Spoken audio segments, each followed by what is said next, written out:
So I think I've been really blessed. I grew up in a Christian home with Christian parents who were really keen to serve the church and to make that a part of their lives. And I think I sort of inherited that for a while.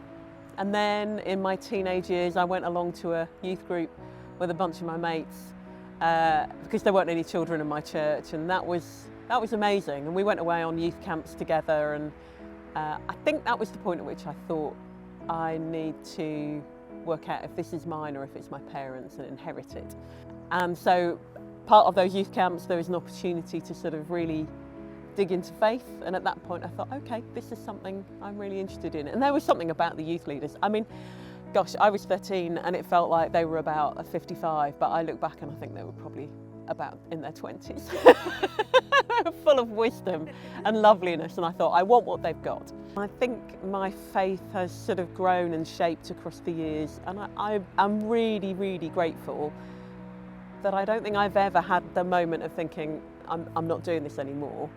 But I've certainly had moments when I've wondered if I can sustain it. Certainly I had a period of clinical depression many years ago now, and I was off work for about 3 months, and I thought, what if I can't do anything? What if actually my life, all the things that I was working for, including God's approval, what if I can't do that anymore?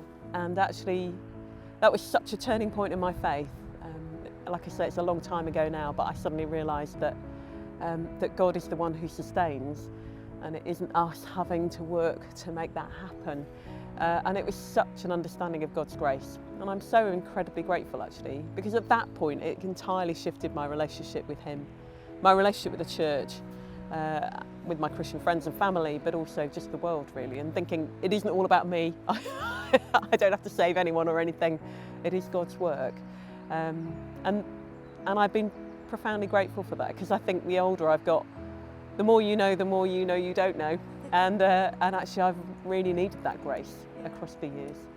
I'm profoundly grateful because I'm in a job where my faith is overt. You know, I can talk about my faith and people aren't surprised because it's my job. And I'm really grateful that we are still able to have that role of saying there is something else actually in life. I'm sort of embodying that, you know, even within an institution like the Army, where people are living out their lives really faithfully serving others, actually being able to offer something that is out with their working world, that is, as you said, bigger than they are, something that enables them to reach in when times are tough and find something that will sustain them. And so I think for me, externally it provides that sort of speaking of faith in a world that feels very, perhaps others might look at it and wonder where God could possibly be in the Army, but actually I see Him at work every day. I think for a lot of people, everyone has moments when they wonder, is this all there is?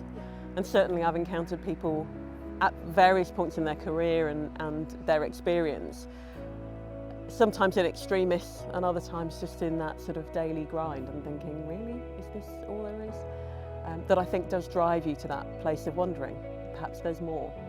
And then I think there is that sort of awareness of the bigger picture. And obviously we have, as well as ministers, have that opportunity to say to people, you know, of course, if you want to celebrate those moments of life, capture weddings, baptisms, you know, and then mourn with people at the time of funerals. You know, it's that amazing privilege of walking with people through life, through the ups and downs. So I've had this lovely opportunity in the sunshine to tell my story, but I'm wondering perhaps you might feel able to tell yours.